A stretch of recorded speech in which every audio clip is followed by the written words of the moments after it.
Wildcard weekend is here, and of course, Tom and I are here to break down the entire game day slate. We're not just giving you our favorite picks this week. We're going to walk you through every single matchup, talking you through the key values, the key players, and of course, all the key stats you need to know. Tom, we're going to kick things off. We'll go through it in chronological order because it makes sense. Chargers at Texans. It feels like the sorry game, the lowest over under. Is this one that, I guess, how do you want to attack it?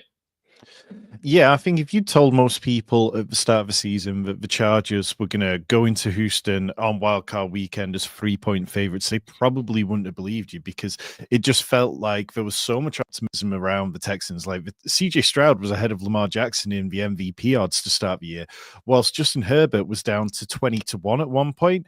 Nobody expected these two teams to go the way they have. If the Texans weren't in such a piss poor division, then it's fair to say they probably wouldn't deserve to be in the playoffs as well. But I think the Texans have to feel a little bit better about themselves. You know, they had the Week 17 game against the Ravens where they just got embarrassed.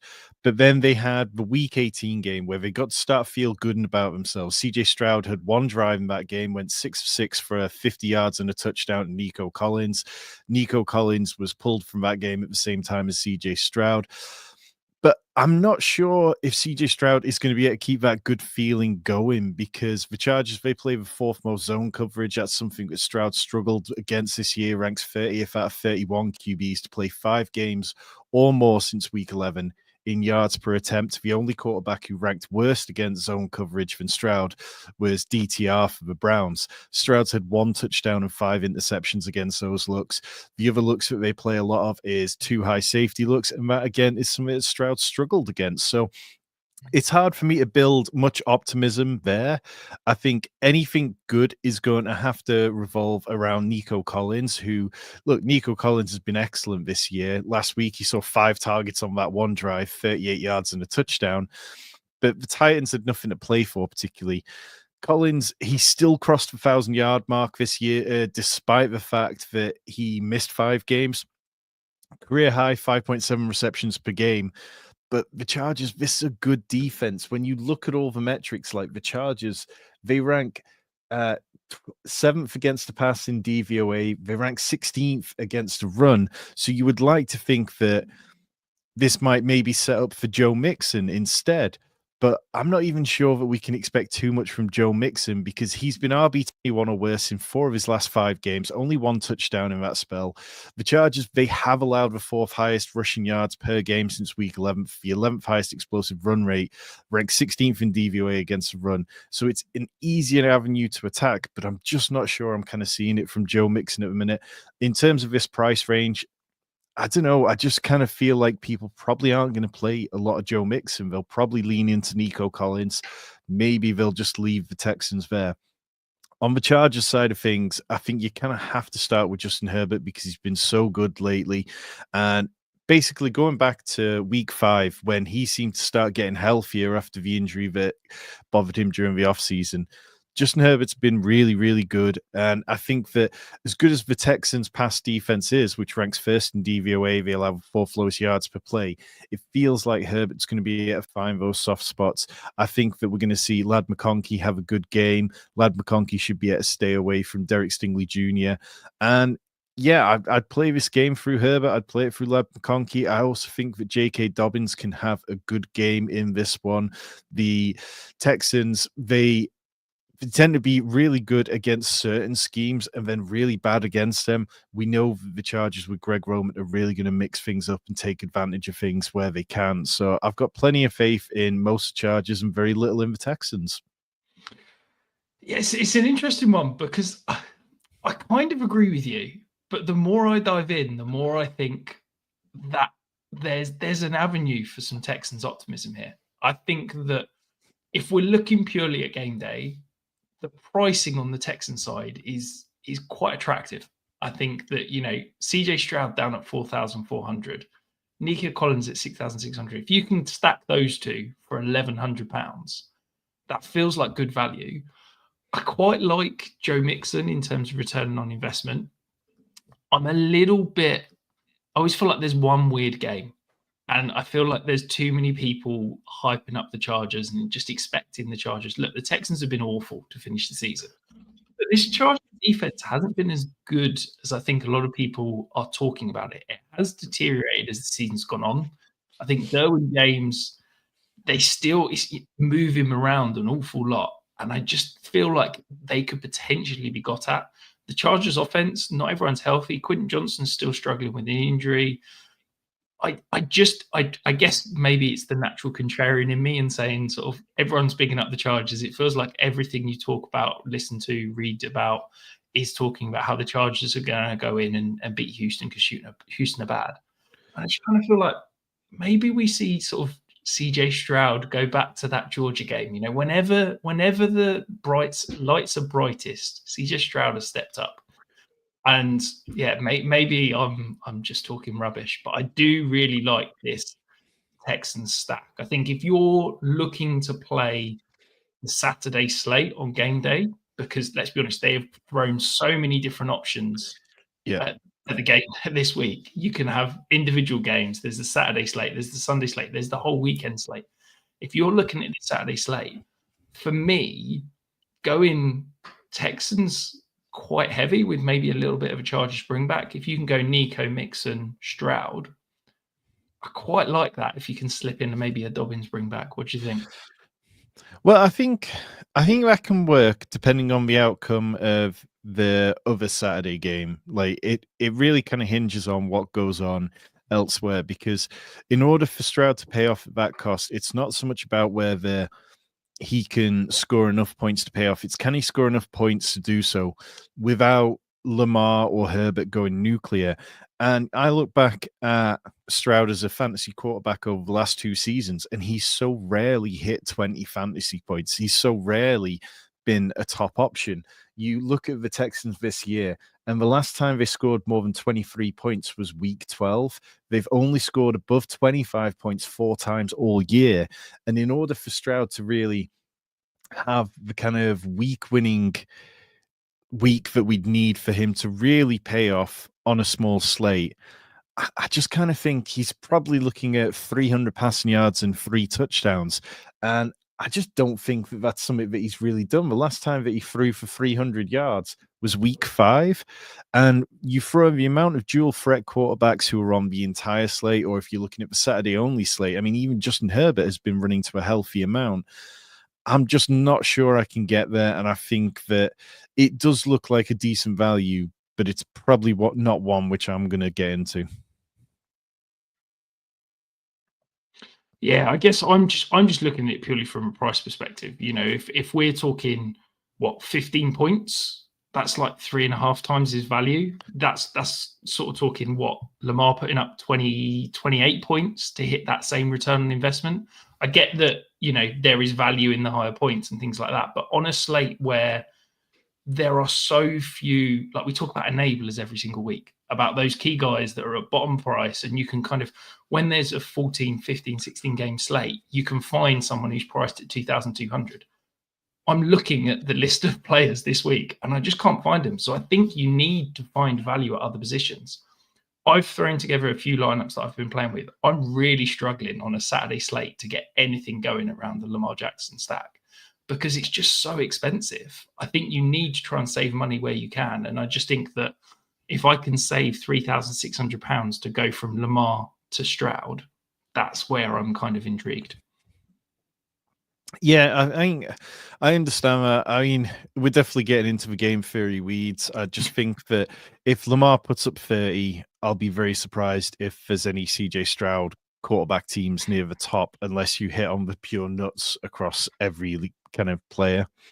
Yeah. Well, we'll leave the early Saturday game. That's, you know, the teaser, the starter. Let's move across to the main course. The Steelers at the Ravens.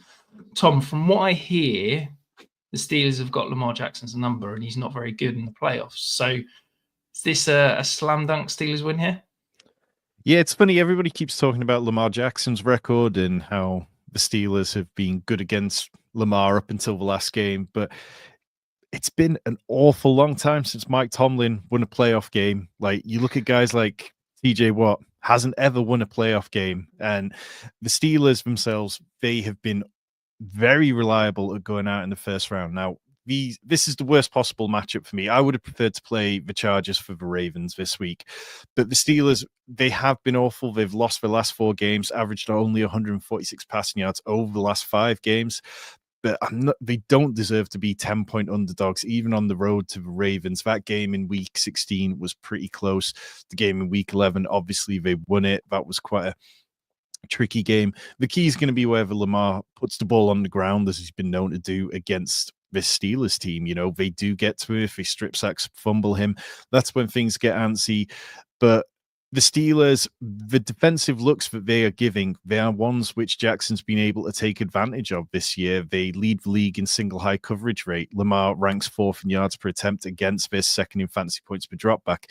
He likes to take deep shots against those looks, with the 4th most deep throws against them, 12 touchdowns to 0 interceptions since week 11.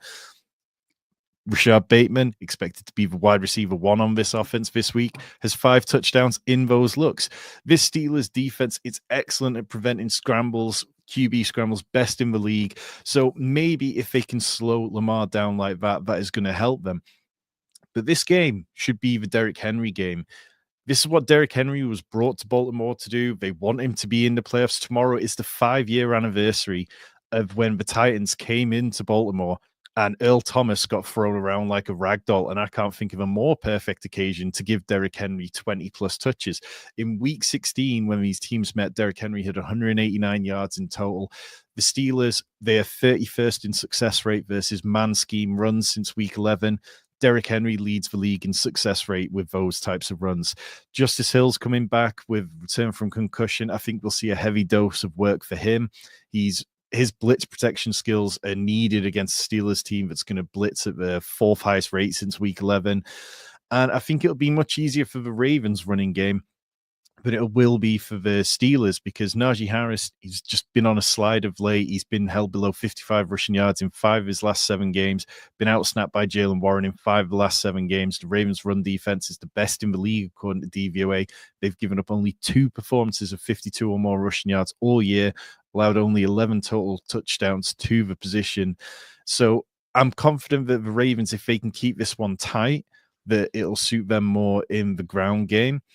And I think as much as Zay Flowers is a big miss, like, you know, I really would worry about them in the next round of the playoffs. The Ravens have done all right with Zay Flowers off the field this year. You know, they've put up over 25 points in multiple games where he's struggled or had minimal involvement. Rashad Bateman, 9 touchdowns this year. Mark Andrews, 11 touchdowns. I think we see plenty of Isaiah Likely, who'll probably be used in a bit of motion in the way that they sometimes like to use Flowers. They also like to use Isaiah Likely in the screen game. That would suit Isaiah Likely slightly more, I think, than Rashad Bateman, who, you know, you want to be getting vertical. You want to be getting him across the middle of the field. And then Mark Andrews just seems to be getting better and better as the season goes on. You probably are going to see one of those points in the game where Russell Wilson throws it deep to George Pickens and they get one of those kind of catches. But George Pickens had a disastrous return to the starting lineup last week against Bengals, caught one of his 6 targets for 0 yards. And that was one of the softer defenses in the league. The Ravens defense has been excellent since week 11. They're ranked first in a whole host of categories. And I just don't think that the Steelers have quite enough answers for this Ravens team that seems to be getting it hot and is at home in the playoffs and should have an incredible atmosphere. Yeah, I think if you are sitting there telling yourself that you think the Steelers win this game, I think you need to be playing a lot of George Pickens, and you probably need to talk yourself into maybe even captaining George Pickens, because I think that's the only way I can see the Steelers getting after this Ravens defense. We've seen since Kyle Hamilton's gone back to safety, this defense has completely transformed. They're still a little bit susceptible to deep passes outside the numbers. They're much better between the numbers, but still a little bit susceptible outside. I think Nate Wiggins is going to have a massive game. I think he's going to have his hands full. And if the good George Pickens turns up, then maybe he can pull in a couple of deep shots. If the George Pickens we saw last week turns up, I think the Steelers have got absolutely no chance. Yeah, I was just going to say, like, George Pickens, where he had his better passes and receptions and stuff in the first game in week 11. That was actually over the middle of a field because that was when the first game where they'd moved Kyle Hamilton back. Things hadn't quite settled down. So it will be interesting. But he was really struggling on the outside in that game. And part of that is because Marlon Humphrey and Nate Wiggins have allowed the lowest passer rating allowed when lined up outside at cornerback this year. So I struggle to see George Pickens having a great game, but I absolutely agree with you that if you're going to play George Pickens, you might as well captain him and just get all in board with that idea that him and Russell go nuclear. Absolutely. Talking of captain's pick, though, Derrick Henry, is he going to be your favourite captain pick this week? It feels like good price. We're talking a little bit cheaper than the likes of Saquon or Puka Nacua, and has absolutely got that floor play, but also a very interesting ceiling as well. Yeah, absolutely. I struggle to see how this doesn't turn into a Derrick Henry game. The only way I can imagine it wouldn't is if the Ravens turn the ball over on the first drive, the Steelers go down and score, and then they get a field goal, and suddenly the Ravens are 10 points down. I think that's when things would move away from Derrick Henry, but I'm just not sure I see it. So yeah, very much in on Derrick Henry as captain. Yeah, absolutely. And you mentioned him briefly. I think this is a massive Isaiah Likely fan play. If you're looking for, a cheaper play, 2,400 for Isaiah Likely, Nose Flowers, he's going to be on the field plenty. I think we're going to see a lot of heavy personnel from the Ravens, whether that be 12 personnel or 22 with Patrick Ricard on the field. I think we're going to see a lot of Isaiah Likely flexed out wide. I wouldn't be surprised if we saw some of the Ravens in that traditional 22 personnel. But let's go full wide. Let's stick Patrick Ricard in the slot. Let's stick Isaiah Likely and Mark Andrews out in the slot. I think that the Ravens are going to be really inventive and really unique in how they approach this game. And I think we're going to see some really interesting personnel. And to me, that screams Isaiah Likely, 2,400. As you always say, Tom, if he gives you 8 points, it's an absolute game breaker because he opens up so much. And I think that's almost feels like his floor, that 8 points. So yeah, he's going to be in an awful lot of my lineups. And the last time when these teams played in week 11, Isaiah Likely had 75 receiving yards. He did have that fumble, which was a bit of a, turn the game, but the Ravens, they were able to get Likely involved. And again, it was a lot of motion, which they were using to chip at TJ Watt. I think Likely very integral to this one. Yeah, absolutely. The early Sunday game, though, moving across to the Sunday slate, Broncos at Bills. Now, if you look at the betting line, you would think this is going to be an absolute slam dunk for the Bills. I kind of think the Broncos could get at them a little bit. I think that the Bills can be run on, and I think that the Bills are one of the weakest teams in terms of the screen game. Teams they've seen more wide receiver and running back screens than any defense in the league this year. And we know that Sean Payton's got some stuff in his bag that he's going to pull out. Are you intrigued by the Broncos options in this one? Massively. And I said in our Discord and in the write-ups for this, that if there's going to be an upset this week, this feels like one which could be a potential upset because Sean Payton is so good. Sean Payton has been to the playoffs so many times. Sean McDermott is a good coach, and Josh Allen is an elite quarterback who's played well in the playoffs. But I just like what the Broncos do to upset them. And as you mentioned, the Broncos have been really screen heavy at times. Josh Norris and Hayden Winks this week were talking about how the Broncos like to lean screen heavy in the first halves of games, bring the defenders down to the line of scrimmage, and then start taking those deep shots and making them count. And the Bills defense, there's a lot of good players, but there's nobody who can really go out and completely lock down players. And Cortland Sutton's been excellent. The Bills, they play the 8th most zone coverage. Bo Nix, 5th in fantasy points per drop back against. He's also 5th in completion rate against. This Bills defense, they've allowed 20-plus points in 4 of their last 5 games. And I just feel like Sean Payton is going to find weaknesses. It's a real shame that the Broncos have a terrible running game. If they had a good running game, I think that the Broncos would be somebody that people were really taking seriously in this one, because that's where you've been able to put points up on the Bills this year. They have a decent run defense, but for fantasy, they've allowed the 3rd most fantasy points to the position. The types of runs which they've been vulnerable against have been they've been zone concept runs, which I think that's something which we're going to see more of Jaleel McLaughlin this week, potentially, because he saw a season high 41% of his snaps in week 18. Now, of course, the Broncos were blowing out the Chiefs' backups, but Jaleel McLaughlin averages 4.56 yards per carry in zone runs. And if that's what the Bills are struggling with, why would the Broncos not lean into that? Javonte Williams has had 3 double-digit scores since week 11, but I just don't trust him. Audric Estime, he's barely touched the ball. He's only played over 30% of snaps in just one game this year.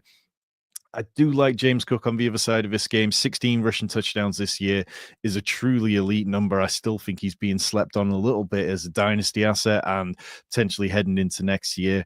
In terms of Josh Allen, like, there's no reason not to play Josh Allen because you know that the way he goes in with rushing touchdowns at the goal line, it's easy to just play Josh Allen if you want. For me, if I was going to look to play the Bills side of things, I would also be looking at Khalil Shakir.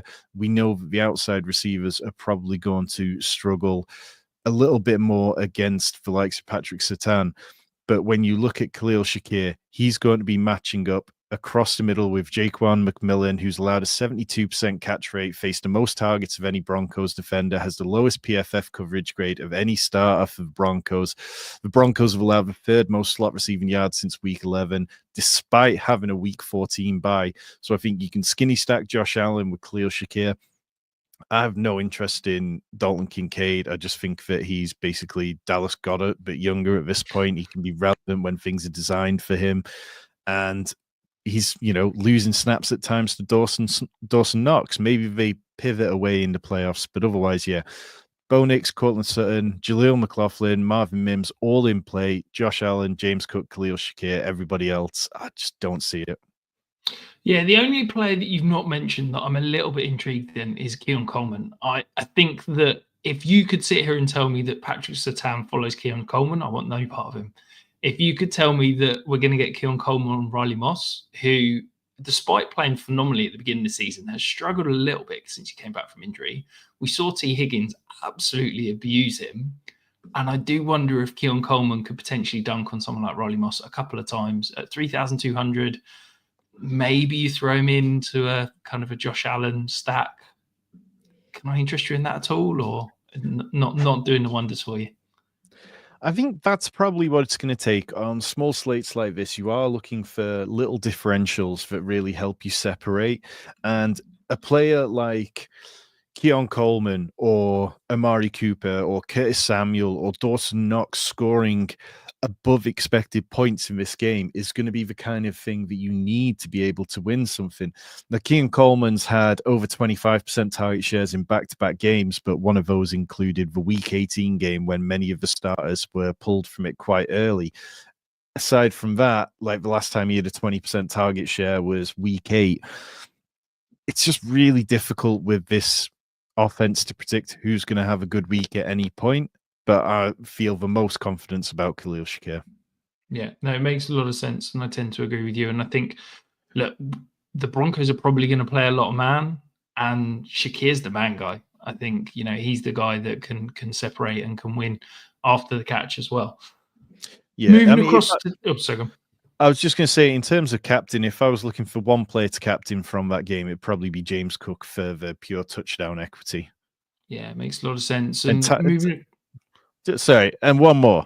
Ty Johnson as well. Like, I didn't mention him, and I should. Like, Ty Johnson, it feels like he could be a real skeleton key in the playoffs because we've seen the Bills like to lean on him at big moments. The Broncos ranked 29th in DVOA against running backs in the receiving game.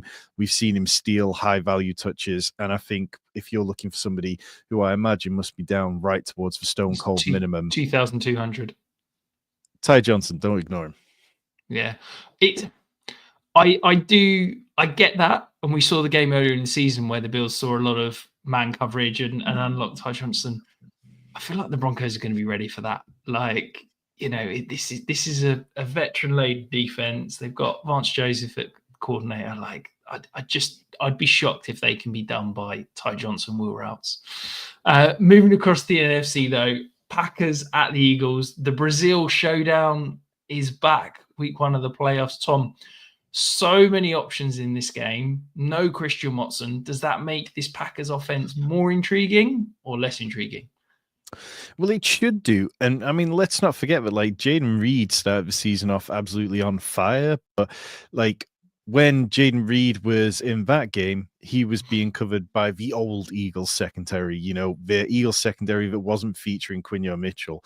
Then they flipped that around and suddenly became one of the best defenses in the league. And I'm not sure that Jaden Reed is going to have as much freedom as he did in that game. I find it really difficult to feel overly optimistic about anybody in this Packers pass catching role. Jaden Reed and Dontavian Wicks are probably going to see healthy amounts of targets. For both top 7 in drops this year, and the only 2 players in the top 7 with fewer than 112 targets. They're both around the mid 70s. The Eagles, they allow the second fewest receiving yards per game, the third lowest yards per reception per game. In games without Watson, Reed does see his targets per game jump to 6.7 from 4.5. Romeo Doubs also sees an increase of 1.0 to his average.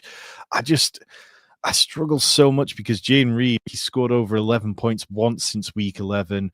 I think that Christian Watson is the man coverage beater that Jordan Love needs. And I don't think that Jordan Love is necessarily going to have a great game in this one. The Eagles, they have allowed 3 top 8 QB finishes since week 12.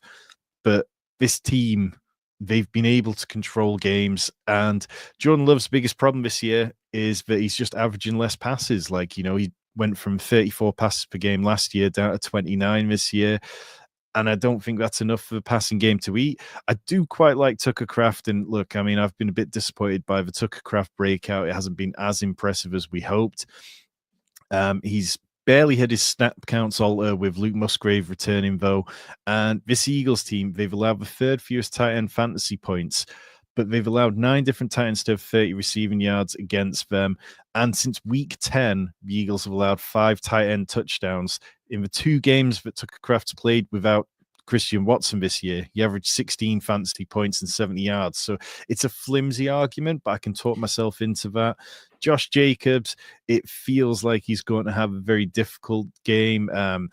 The Eagles have been one of the best run defenses in the league. In DVOA, they rank 4th. They've allowed 2nd fewest fantasy points to running back this year.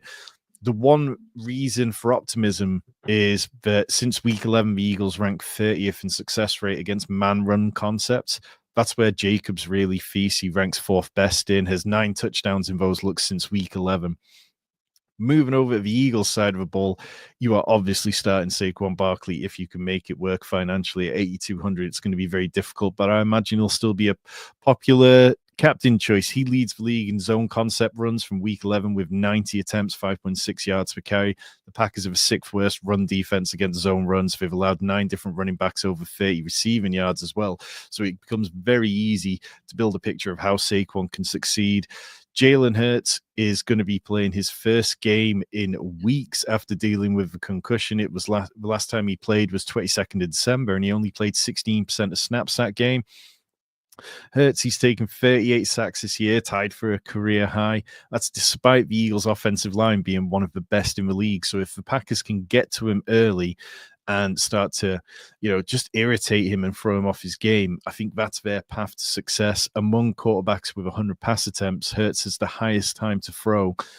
And Green Bay, they have the 10th most sacks. They're not a team that's going to blitz, but I feel like they can definitely get to him. In terms of wide receivers for the Eagles, AJ Brown, Devonta Smith, there's just so little reliability there. These are guys who didn't look like they were particularly dropping off with Kenny Pickett at quarterback at points. Now, obviously, there's been some Jalen Hurts slander from us over the years, but I don't think it's that bad. I wouldn't be surprised if Dallas Goedert turns out to be a decent value. We saw him play pretty much all of the Week 18 game, and yes, he's missed a couple of spells this year, but when he's come back, he's picked up where he's left off. And the Packers, they've allowed the 11th most fantasy points to tight ends. 9 tight ends have hit 40 or more yards against them. Yeah, when I've looked at building lineups, I feel like this game is one that you want to attack. But when I build it, I just want no part of it because I don't trust Jalen Hurts. I don't think you can get on board with this Eagles passing game at the price it is. And then on the Packers side, it's like, yeah, okay, I could talk myself into Jaden Reed. I could talk myself into Dontavian Wicks actually catching some balls. I quite like Josh Jacobs at the value, but I just don't want to build around this. And it feels like I come back to, yeah, I'll start Saquon because Saquon's Saquon, and he's probably going to get some good points. But outside Yeah. of that, this is probably a matchup that I almost want to not touch and just hope that it's low scoring and it doesn't burn me. Yeah, I think you could build some leverage by going Jalen Hurts, Dallas Goedert or something, and hoping that Jalen Hurts gets 2 push touchdowns, Dallas Goedert hoovers up another one, and then just leave this game alone, or pick up Tucker Kraft, Dontavian Wicks, something like that, and hope for some high pass volume for the Packers as they chase the game. But the Packers haven't wanted to be pass heavy all year, and I'm not sure they'll start even if they're down by a touchdown. Yeah, no, absolutely. We're going to move across to the Sunday night game, though. Commanders at Buccaneers, highest over/under on the slate. Tom, are you going to be plugging as many players from this matchup into your lineups as you can? Yeah, and I think that's going to be the obvious move. So finding ways to do it differently or completely cram even more than the field will be, and hope that the Packers-Eagles game turns into a low-scoring affair. If you're playing on the short slate, hope that the other game isn't worth playing whatsoever and just try and get as much exposure to this one as you can. The Commanders ranked 24th in pass defense, 26th in run defense. The Bucs are good against the run, ranking 10th best, but 22nd against the pass. And we've been wanting to target these teams all year for stacks because they both pass the ball plenty. Jaden Daniels has averaged 32.75 attempts per game since week 8 onwards. He's also averaged 76 rushing yards over his last 5 games. And when these teams met in week 1, of course, it was very different for both teams back then. But Jaden Daniels had 88 rushing yards that day, as well as 2 touchdowns. Tampa, they've given up the 4th most quarterback fantasy points all year. Baker Mayfield, it's been excellent, 4,868 all-purpose yards, including 378 rushing yards, which is just mad, 200 more than his previous career high. I don't think that there's anything that the Commanders are doing to stop him. They play a lot of man coverage. Baker ranks 3rd in yards per attempt against, as well as ranking 6th in QBR against. Obviously, a lot of the TV cameras are going to be trained in on Marshawn Lattimore and Mike Evans for this one. I'm not too worried about it. I think that, the days of that being what it is, maybe it can rekindle it. But like Mike Evans has been pretty damn good this year. And Jalen McMillan requires so much attention. I'm not sure they can just put Marshawn Lattimore constantly on an island with Mike Evans and leave it like that. I would understand why people might not want to. And at 7,600, it does feel a little pricey. But if people are scared of it, then particularly in the larger contests, I'd be completely willing to go to it. Bucky Irving, definitely in play. The Commanders' run defense ranks 26th, allowed 30th most RB fantasy points, allowed 5th highest yards per carry, 6th highest rate of missed tackles. And they are particularly weak against zone concept runs, which Bucky's excellent in. Scored 4 touchdowns since week 11. 61% of his rush attempts have been zone runs. Rashad White's seen his snaps fall for 4 straight weeks. So, yeah, everything kind of stacks up well on that side. Terry McLaurin didn't have a good game in week 1, but since then they've kind of developed the scheme more. They're moving him around slightly. I think he'll be fine. Zach Ertz at 4,200 feels fine. Olamide Zacchaeus at 3,400 feels like an absolute bargain I'd want to be having plenty of exposure to. And I even like Austin Eckler at 4K because I think the way to get at this Bucs defense, it's easier with running backs who catch the ball. When Brian Robinson had a good game against them in week 1, I believe his biggest play was catching the ball. The Bucs, they ranked 10th against the run defense, but running backs catching the ball, they rank 30th against. Yeah, I'm not sure I fancy running the ball against Vita Vea and Kalijah Cansey. No. Those are 2 big guys. I'm not sure I'd fancy that. And can I interest you in some Bucky Irving captain action? It feels like 6,600 saves you a little bit of money. We said it's going to be a slate where you're going to need to save some money along the way. And look, let's be honest, the Bucs, season on the line last week, 67 offensive snaps, Bucky Irving on the field for 48 of them. Rashad White only 18 snaps last week. I think to me, that was almost like a preemptive playoff game, and that tells you what these Bucs are going to do. I think when it matters, when the game is on the line, I think Bucky Irving's going to be on the field. So I quite like him as a maybe slightly contrarian captain pick when people are chasing Saquon and Derrick Henry?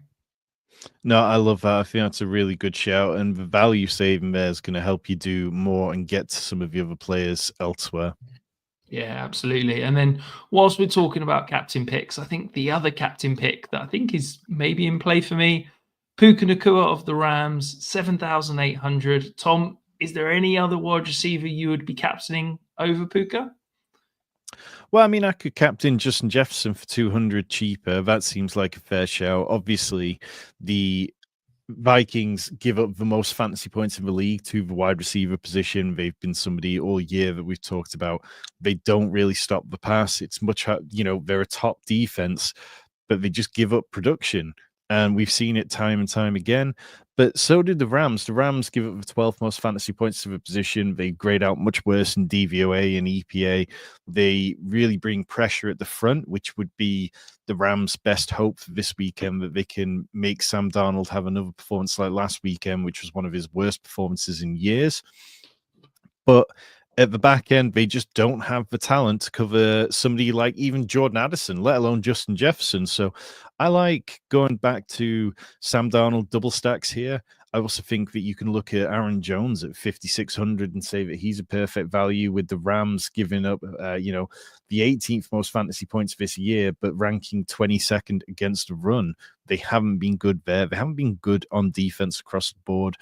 If I was going to build something out and be optimistic about the Rams, I would probably lean towards Puka Nacua and hope that Cooper Kupp can rekindle some magic, which he hasn't looked great at over the last few weeks. But Kyren Williams certainly feels like he's heading towards a bit of a buzzsaw. The Vikings run defense is the third best in the league. When it comes to pass catching running backs, they rank 7th. Kyren will see excellent volume now that Blake Corum's ruled out. But at 7,200, I just don't feel enough confidence in him on this slate.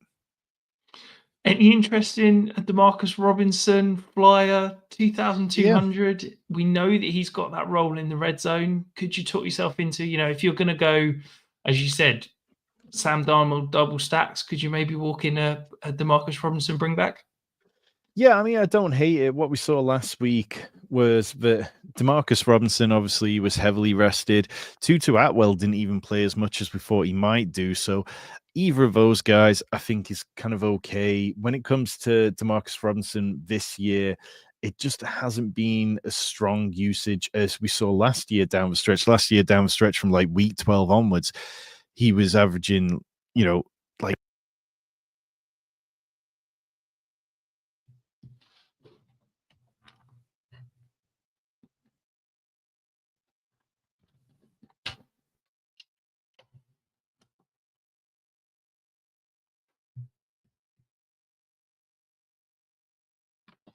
I've lost sound, Tom. I don't know if you can hear me.